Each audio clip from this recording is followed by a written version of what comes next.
Some time ago, I was between a rock and a hard place. I'd lost my job after our suppliers went through a major price hike, so a lot of the folks on the ground floor were cut. Strange how those cutbacks never seem to affect those on the higher floors. I was looking for something new on short notice. I had medical bills to pay, a bad shoulder, and I wasn't too stingy where the money came from. I did some less than legal repair work for people I used to work with, and I tried to make my savings last a little longer with high-risk investments, but I needed a cash infusion, and I needed it fast. Browsing bulletin boards, online and otherwise, I stumbled on a guy who needed help. He needed an extra set of hands to go through some film. It wasn't very specific, so I figured he wanted to convert some VHS tapes to digital or something. The ad said no previous experience required, and it would take days, maybe weeks. Seemed easy enough, and he was offering a significant paycheck. I met the guy at a gas station just outside of town. He was hard to miss. He was close to 6'8" and had this olive oil slick kind of dark hair, built like a goddamn tank. Even sitting down, you could tell this guy was a monster. He walked up to me and I offered him a handshake. He didn't seem to know how to react. It took him a couple of seconds to shake it. When he finally spoke, he had the voice of a chain smoker, like he was always on the edge of a cough. "You here to help with the film?" he asked. "Seems like easy money to me," I said. "Where we headed?" "It's not far. You drive." He got in my car but didn't use the seatbelt. I buckled up and nodded for him to do the same. It took a couple of seconds, but he figured it out. "You got a name there?" I asked. "Don't much like calling you big fella." "Herman. Herman it is." I introduced myself in kind. He brushed off a bug crawling up his arm, and we were on our way. Not a great first impression, but I can't say it wasn't memorable. He was right about it not being that far. 2 turns down a bumpy dirt road, then park next to a closed, chain-linked fence. We had to walk from there. It took about 10 minutes. We ended up near an old office building in what looked like a run-down scrapyard. The thing was mostly empty, probably abandoned for years, but there was still power running. I'd lived in the area for a few years now, and never even considered that this might have been here. It was the kind of place only a local kid running through the woods might keep track of. Herman opened the door for me and showed me inside. It wasn't too bad. It looked like he'd been living out there for a while, using a portable kitchen stove to heat up little strips of squirrel meat and beans. Even so, it wasn't as disgusting as one might imagine. He couldn't have been there for long. Before we went any further, I turned to him. "I gotta say, Herman, this ain't the kind of environment I thought we'd be working with." "It is." "This whole setup doesn't exactly scream wealthy film enthusiast, so I'm guessing there's something you're not telling me." He gave me a long, tired look. I could tell he wasn't getting much sleep. "So what's the deal here? Meth? Weed? Or, moonshine? What are you up to?" "He needs to be away from people." "He? Who's he?" Herman hesitated, then nodded at me to follow.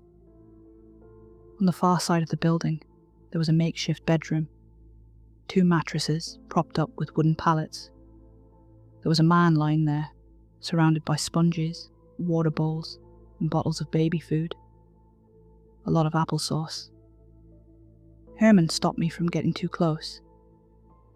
"He needs help," Herman said. "So we're helping." The guy didn't even look that old. 40, tops. Brown hair, grey eyes, a boxy-looking nose, and a freshly shaved face. He wasn't sleeping, and he wasn't paying them any attention, just staring at the ceiling. "I take care of him," Herman continued, "and I need more help. You want me to change diapers, that's going to cost extra. That's not what I signed up for. You find the film. I take care of Emmett. Emmett, huh? Nice name. Herman nodded at that. Still not a crack of a smile or a hint of sarcasm. He simply agreed. Yes. Nice name. The final room of the building must have been a rec room at one point. It had been cleared out to make room for a couple of chairs, a movie projector, and a white screen. The rest of the far wall was just boxes. We're talking stacked floor to ceiling, box after box after box. All of them marked with various movie studio labels, some of which are still around, but the logos look different. The whole place had this old chemical smell, like oil, plastic, and starch. Herman explained the setup. He'd gotten hold of a bunch of film reels, mostly 35mm from the 70s. He wasn't looking to convert it or edit it in any way. He needed help to browse through it and find one particular film. When I asked what it was about, he was less than helpful. It's uncomfortable, he said. You'll know it when you see it. Are we talking something illegal? Something I shouldn't see? Illegal, no, he clarified, but something you shouldn't see. Apparently he hadn't seen it himself, so there was no way to describe it. But he knew there was a copy somewhere in these boxes, and that I would know what it was when I saw it. There was no need to check out an entire reel. I would know if it was the right one. It took some time to get the projector up and running. There was power, sure, but you got to tread the film in a particular way, and order. I checked out a couple of sites online and managed to figure it out. It didn't take long before I was rolling through reel after reel, checking a couple of minutes at a time before I switched to the next. Herman hadn't asked for it, but I made a couple of notes for each reel just to make sure I catalogued what was what. That way there wouldn't be any questions about how much work I'd done. Most of it was some kind of B footage. Scrapped scenes from movies that were unknown or never shown. A couple of dialogue scenes from what looked like a thriller. A couple of interviews. Environmental footage. Footage from various sports. Even a couple of home videos. I'm pretty sure I saw Ronald Reagan in one of them. By the end of the first day, I'd checked out maybe 1.5 hours of footage in total. Maybe 2. Most of the time went to switching the reels. Judging by the number of boxes there was, and the amount of film each reel had, I figured Herman had gotten his hands on at least 1,500 miles of film. No idea how he did it, but he did. At the end of the day, I was handed my first payment in cash. He didn't ask me to come back at a particular time. He just asked me to get it done. I still wasn't sure what exactly I was looking for, but it was easy money. I went home that day with a stuffed pocket, leaving a list of notes for Herman to review. He didn't though. He spent most of his time taking care of the man in the bed. Coming home that night, I couldn't help but to wonder what I was getting into. I wasn't kidding myself. There was something less than legal going on here. You don't move out into a half-abandoned shithole just for privacy. You do it because you got something, or someone, to hide. But for now, they were paying the bills. But it was clear that I had to keep my eyes open. I figured it might be a good idea to bring something to protect myself. I didn't have a gun, but I had this flip knife from my home repair days. The thing didn't look like a knife, but it could cause some serious damage.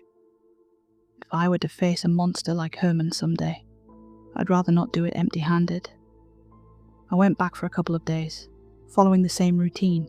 Check a reel, make a note, skip ahead a bit, check again, go to the next. Over and over and over. My right shoulder started to ache from the minutiae of unspooling and treading the film through the projector. It's actually a pretty good workout. Those rolls are heavier than they look. But it was also a reminder that I had bills to pay. Herman was out for most of the day running errands.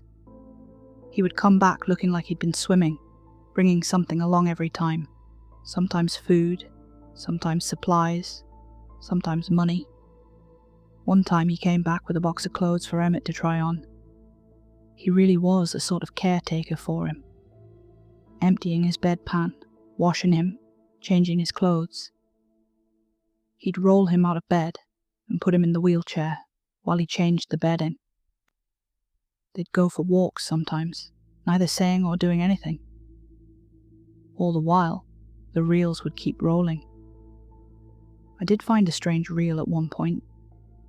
I wasn't sure if it was the right one, but I figured it wouldn't hurt to check with Herman. It was this amateurish clip of a woman in a blue sundress. It was clearly some backstage thing. You could tell it was a film set. She was smiling at the camera, rehearsing some lines. Then, after a quick cut, she was outside. Her expression had changed, and she turned to the camera. It made me stop and check the settings. See? I thought those old 35mm reels didn't have any sound, but it turns out they do. Took me a little bit to figure out which button to press, but once I did, I could hear what she was saying. She was standing in the sun, holding a paper. Then she looked straight into the camera. "Put the film away," she said. "Please put it away, and don't come back." A young voice through an old speaker. I played it back, hearing her 2 more times. But there was something about her eyes. Something changed with every playback, like her stare was growing more intense. "Put the film away," it repeated. "Please put it away, and don't come back. Please." That last please, had she said it before? I wasn't sure. I turned the projector off, made a note, and got up to fetch Herman. By the time I reached the door, I heard something, a burst of static. "Please." I ended up showing it to Herman. As I did, I couldn't help but feel guilty. It was just a reel of film, but it felt like I was hurting someone, like I was on the cusp of committing some cardinal sin. Herman looked at the reel with great interest. The woman repeated her lines, swaying in the sun with her blue sundress. She made the same plea, in the same tone, but something felt different. Less earnest, perhaps. I tried watching Herman rather than the reel, but there was nothing to see. He was stone-faced, and he didn't much care for her emotional display. As the reel ended, he got out of his seat. Right actor, wrong film. He handed me today's payment in mixed, crumbled-up bills, and asked me to return in the morning. As he wandered off, he told the man in the wheelchair something with a whisper, and for the first time, the man moved. Not much, just a tilt of the head as his eyes looked my way. And I don't know how I know, but he smiled. He couldn't, but I know he did. I felt it. That night, I didn't so much sleep as fall unconscious. Probably the deepest sleep I've ever had. I imagined myself on that movie set, in the hustle and bustle of the 70s. The jeans, the shirts, the hair, someone playing Kiss in the cafeteria. There was an old house by the coast, angry men in white shirts, and fire. And that woman with the blue sundress. By the end of the night, I dreamt she approached me, putting both hands to my face, looking me in the eyes. Her fingers were so cold and thin, and as she opened her mouth to speak, the jaw kept extending, peeling off her face as a pale-blooded skull exposed itself to me. "Please," a voice bleeding through dying electronics. I woke up in a cold sweat. I covered my face with my hands, trying to warm up my aching cheeks. It took me a while to notice I had a new text message from Herman. He asked me to bring some spare clothes, whatever I could find. I had a box of my aunt's old stuff. She'd passed the other year, and I didn't have the heart to just throw it away. It wasn't much, but I figured I could put it to good use. I brought the box with me and figured I might as well get the day over with. There were dark clouds on the horizon as the sun struggled to pierce through the rain. It was going to be a pain in the ass to take that dirt road back home that night. Even on a good day, my tires would struggle to get all the way to the fence. So if it all turned into a muddy hell, it'd be a nightmare. Nightmare. All it took was the word for me to see that pleading face in the back of my mind. Not like a memory. More like you're hearing something from a great distance. Like when someone says your name in a crowd and you stop to listen. I made my way to the site and handed Herman the box. He put it away with an acknowledging nod. I got a good feeling about today, I said. I think we'll get it. He wasn't much for small talk. He agreed and returned to the bedridden man's side. There wasn't much else to say, so I got to work. I found a couple more reels from what seemed like the same company. I recognized some set pieces and a couple of people. I didn't see the woman in the blue sundress, though. There were a couple of places that seemed familiar, but I couldn't tell from where. An old house by the coast, a deep cave, a fire. It felt like something I'd seen before. Then, there she was. It was a shorter reel, simply marked Dawn. She wasn't wearing her blue sundress anymore. It must have been shot earlier. She just had a colourful shirt and a fancy pair of jeans. "Hello," she cheered.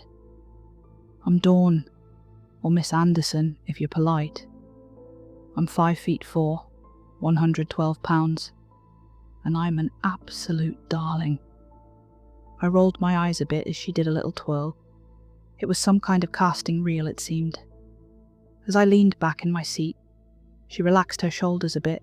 She dropped the act with a sigh, letting her face rest. "You need me to do the monologue again?" There was a noise from off-screen. There was a discussion. Meanwhile, the film kept rolling, centered on Dawn. She folded her hands, looking into the camera. She waved a little while she waited for the two men in the background to finish talking. "Hey you," she said. "Hey," I said back. It wasn't a conscious decision. She just had the kind of face you wanted to say hello to. "Didn't I see you the other day?" she asked. "Are you still there?" I didn't respond. I just watched as her cheery demeanour faded. The background chatter was gone, leaving only her and the camera. She shook her head ever so carefully. And when she spoke, the camera barely picked it up. "Please don't do this." The reel clicked, snapping me back to attention. It felt like waking up for a second time. My heart was beating out of my chest, making me gasp for air. I got out of my chair to walk it off, only to notice Herman standing by the door. Right person, wrong film. So it's something about this woman. That's what I'm looking for. Yes. Look, not that I'm complaining, but if you already know what you're looking for, what do you need me for? You don't seem to be in a hurry to get out of here." He didn't say anything. Instead, he dropped the box I'd brought. I took a few things. He placed a couple of extra bills in the box, almost doubling what I was owed for the day. The man didn't seem to have any sense of money's worth. And where the hell was he getting it from anyway?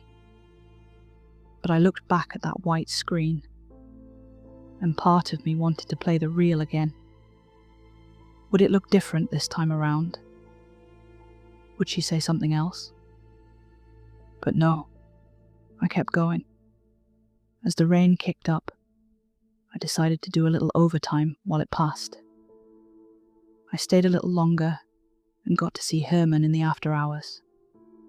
How he fed Emmett with applesauce, wiping at the corner of his mouth.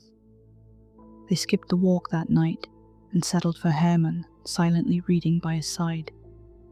Some old, leather-bound book. I looked through the boxes to see if I could find any other reels marked with Dawn or Anderson. Something relating to the woman in the sundress. Took me a while, but there was one more. It was marked with her name and the word talent in a rough Sharpie. I set the reel up, checked the sound, and clicked it. She was on a stage this time, panting for air. She'd done something, maybe a dance. She was swaying her arms rhythmically, like the music had just stopped. "Very good, Dawn," said a man off screen. "Very good." "Thank you very much." "Thank you, Mr. Hampton." She looked back at the camera, just for a heartbeat. But it wasn't like she was looking at the camera, she was looking at me. Like noticing someone you know in an audience. "Would you care to describe to my co-writer here why exactly you're interested in starring in this production?" the man asked. "I think The Queen of the Black Sands is a fascinating story," she said. "I'd never heard of it before, but once I read it, it was so intense. It's like the author knew me." "Did it resonate with you?" "How?" "I wanted to be the queen," she smiled. "What girl doesn't?" I couldn't help but notice she had a bit of a Texan accent. It wasn't obvious, but it shone through when she got excited. I think she was putting on a bit of a show, but there really was an excitement there. "Fair enough," said the man. "I've seen all I need to see. You've got the part. You'll be the queen." She laughed, spun, and clapped. The men excused themselves, leaving her on stage for a bit. As the news sunk in, she was left holding her shoulders, looking cold. And the reel just kept going.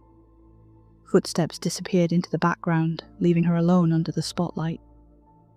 For a few minutes, it was just her and I. Then she looked at the camera. "Excuse me," she said. "It's a bit cold. You have something I can borrow?" I waited for someone to respond, but no one did. She waved at the camera. "Hello, oh," she sing-sang. "You there?" "Me?" "Yes, you," she said. "I don't see anyone else around." "You're not listening to me." "You can't be." "Sure I am." "All right," I said. "If you're listening, let's hear you say, Clinton was president."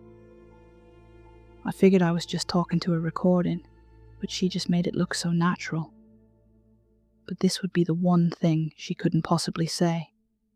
After all, it was filmed in the 70s. No Clinton for president back then. "All right, you got me," she laughed. "You got me there." The reel clicked and ended. I nodded and got up. I'd been sitting down for a long time, so I stretched my legs. I went to go see Herman, when I felt something in the room. The hair on my arm stood up as a chill tickled the back of my head. There was a click as the reel started to roll again. "Sorry," she said. "If you can get me something for the cold, I'll say the thing." I turned back to the screen. There she was, closer to the camera now, as the frames flung by. I leaned down and picked up the first thing I could fetch from my aunt's box of clothes. A blue caftan. A bit quirky, but it was something. "Like this?" I asked. "Sure," she said. "I like the colour." I approached the screen, clutching the fabric like a lifeline. The electricity in the air made my eyes water.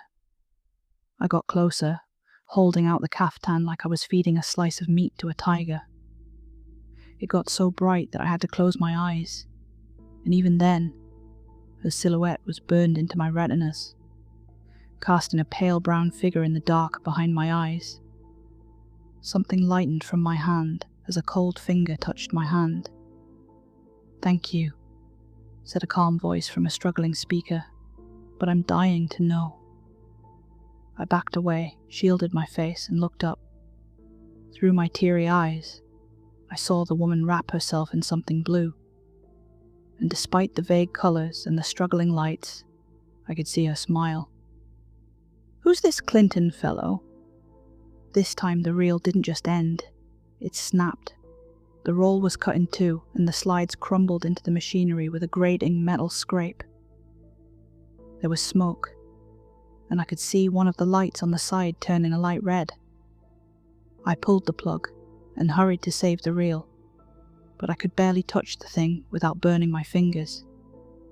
Seconds later, Herman burst into the room. He hurried to the projector, pushing me aside.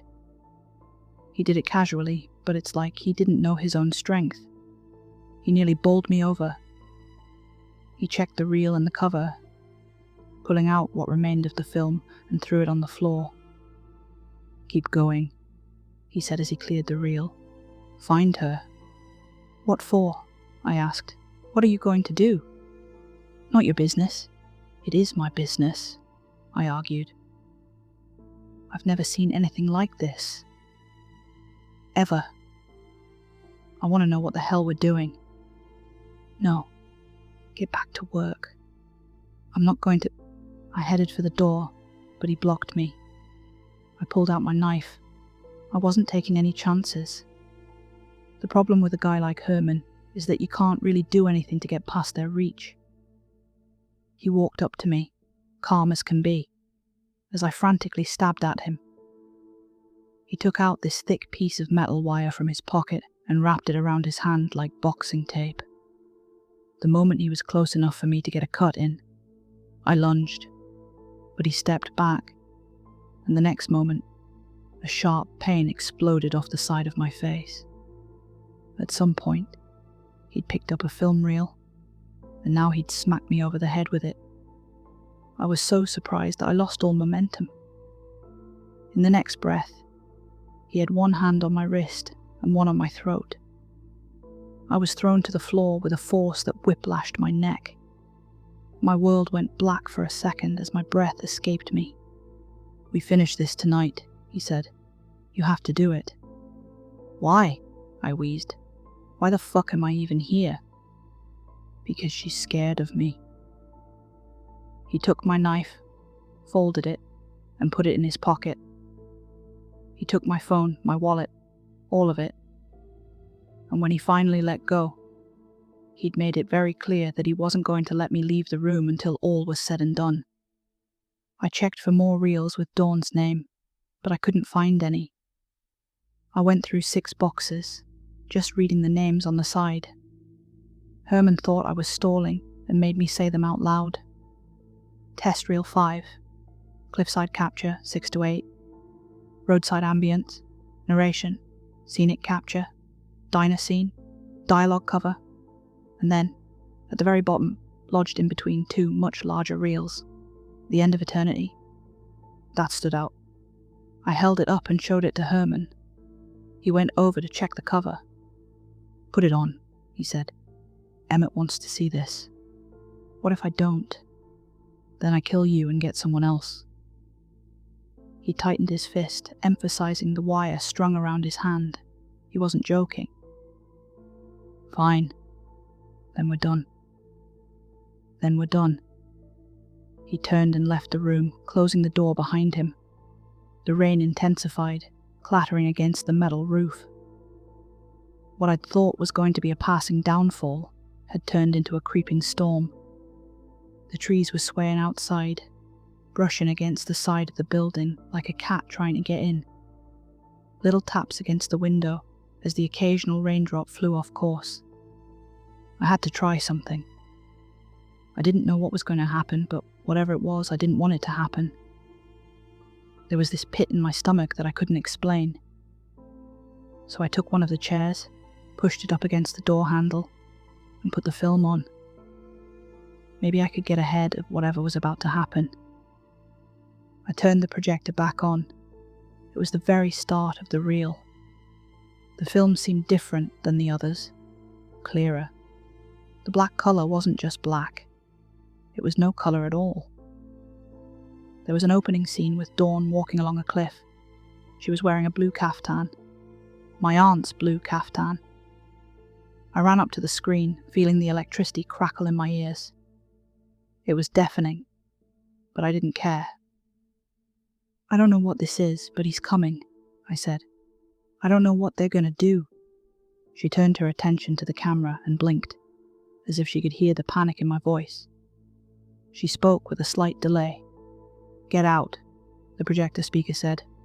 "Run." "I can't. I'm stuck.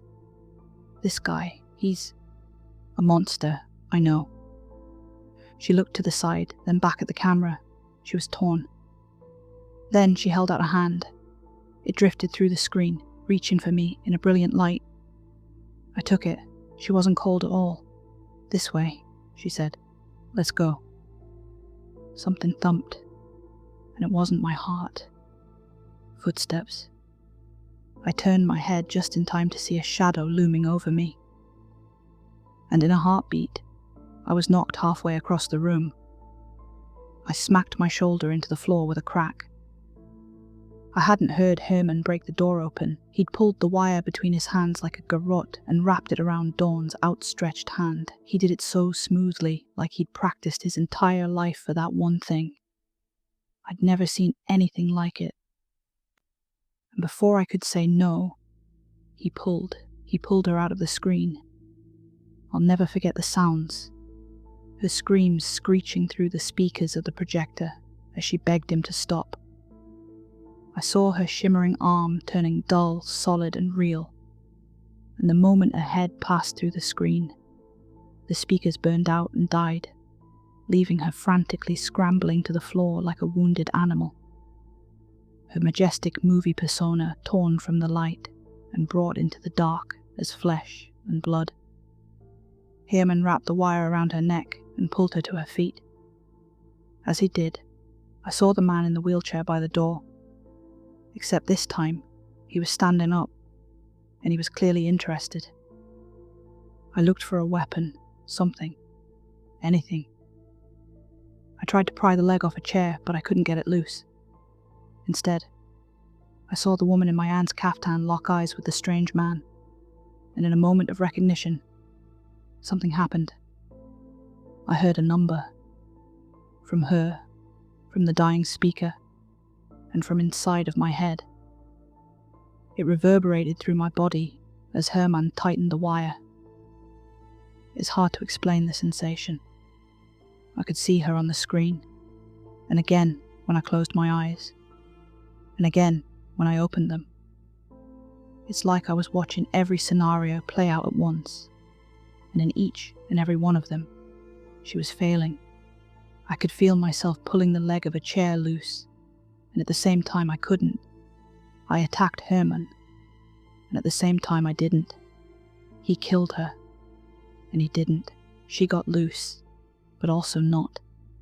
In one of those places, we made it back through the screen. There was laughter, maybe a house in the suburbs. But it was just a flash of memories, like waking from a dream. One possibility of many, and it failed. Then I was back on the floor, scrambling to get my damn shoulder to turn the way I wanted it to. But with every picture, every sensation, the memory would superimpose into my eyes, turning my vision into a blur of movement, shade, and outline. And one thing remained through it all, that no.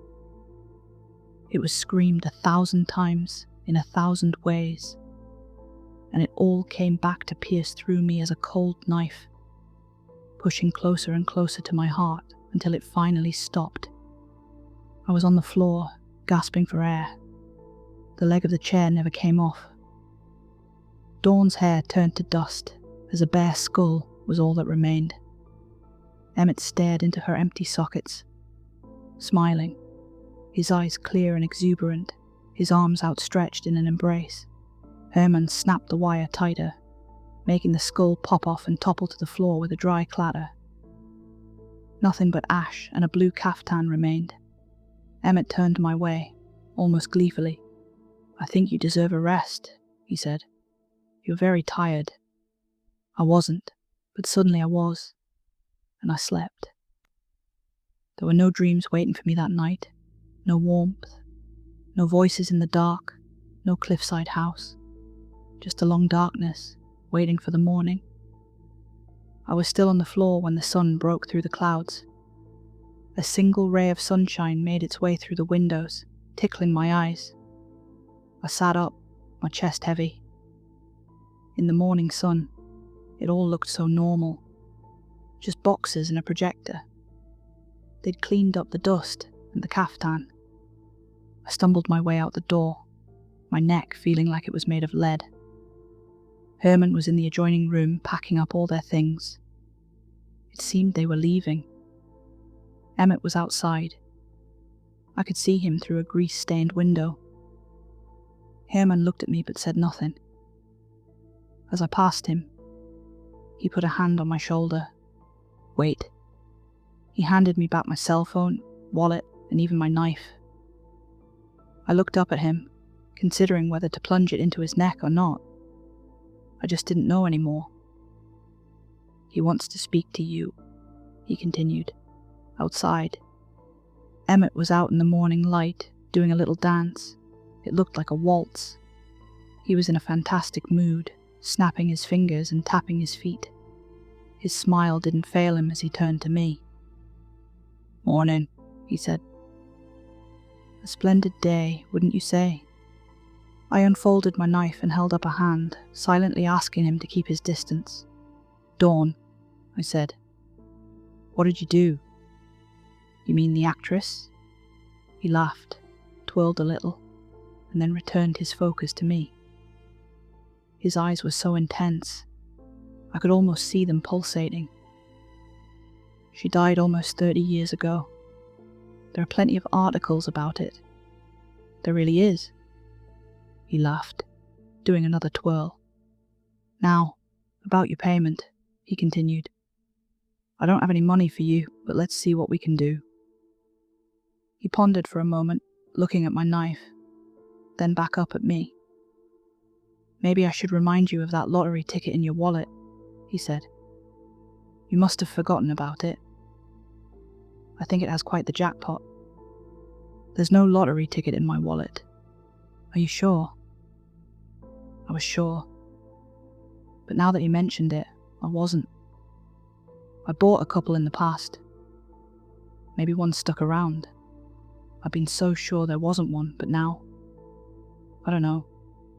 It was an alien feeling, like I was equally sure of two things at once. That I had one, and that I hadn't. But looking in my wallet, there it was. But it was one of those scratch-offs, not a lottery one. You should scratch it, he said. You have a knife, after all. Or I could cut you, I said. I could do that too. You could try. But what was the point? She was gone. He'd gotten whatever he needed from that reel. I just stared blankly at my wallet for a second, trying to figure out if I really was this forgetful. Then, Emmett pushed past me, as if he knew I wasn't going to cut him. He turned to me a final time. It's going to be a wonderful day. Enjoy it while it lasts. The last thing I saw of them was Herman dropping a box to the ground, then tossing a film reel into it. Emmett came around with his hands in his pockets, and in the blink of an eye, the box was on fire. I hadn't seen it catch fire. It was more like something had shifted.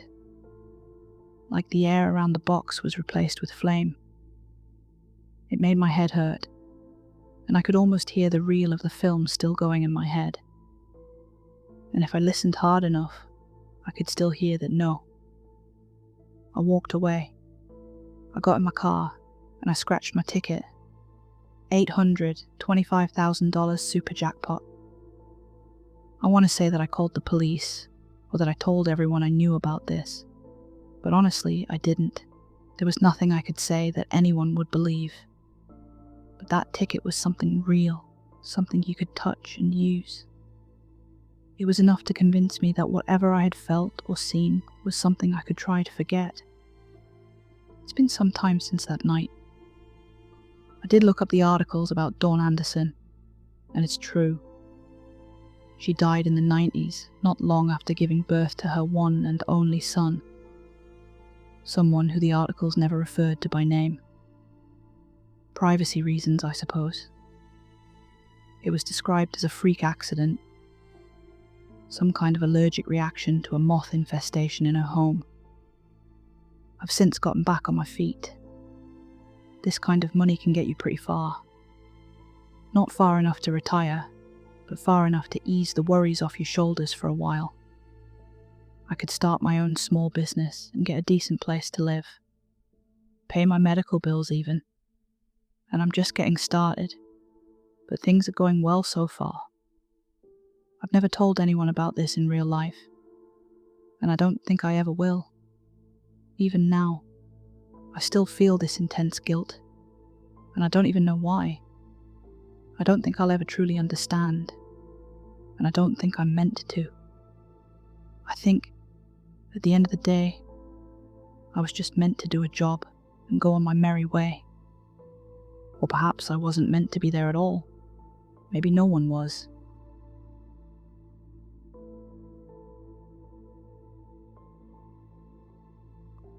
Hi everyone, thanks for listening. That was written by Saturdead from Reddit. He's still my favourite writer there, even like 15 stories in. If you liked it, please hit that subscribe button and join me for the next nightmare. And now for the fun fact you didn't ask for. In 1978, a janitor found over 500 reels of forgotten silent films buried under a hockey rink in Canada.